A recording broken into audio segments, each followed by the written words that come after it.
Oh, kumusta lakad nyo? Mga Doy, may nakuha na kaming impormasyon kung saan matatagpuan yung papa ni Tanggol.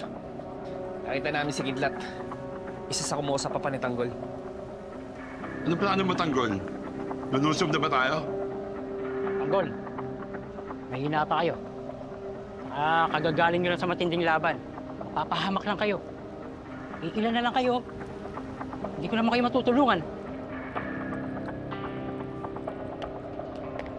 Hindi ako papayag. Hindi ako papayag na may isa pa sa inyong mamamatay. Pamilya ko yun. Kaya ako magliligtas mag-isa sa papa ko.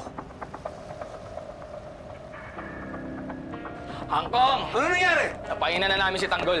Pabugbog na ako para makarating sa kanya. Panalo! Ngayon alam na ni Tanggol kung saan pupuntaan yung tatay niya. Galing! Ganda ng ginawa ninyo. Ngayon, ipunin ninyo mga tauhan natin. At susurpresahin natin si Tanggol. Saan ang punta nyo? Wala.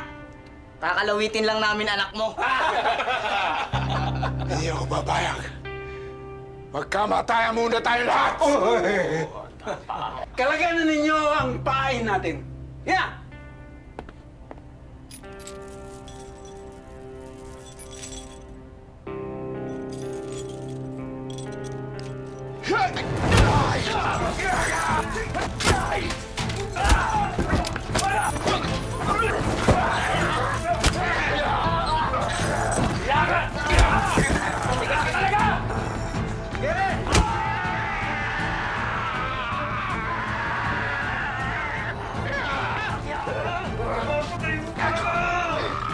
Ano? Asan ang angas mo? Labas mo!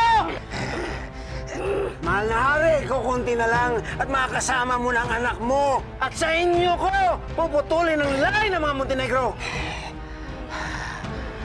Ihandaan ninyo itong si Ramon Montenegro at papanahog tayo sa impyerno!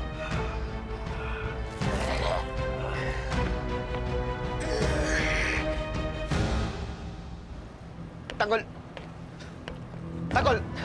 Tanggol, sandali! Sandali! Tanggol, hindi ka nga namin iiwan! Kung mamamatay ka sa pagliligtas sa papa mo, edi pare-pareho tayong mamatay! Tanggol, alam namin na kung kami ang nasa sitwasyon mo ngayon, ganun din ang gagawin mo para sa amin. Hindi ka bang iiwan? Oo nga, Tanggol. Hindi ka papayag na lumusog ka doon mag-isa. Tanggol, kayang-kaya natin yung kahit 5 lang tayo. Marami tayong lang pinanalo. Ito pa kaya? Tanggol!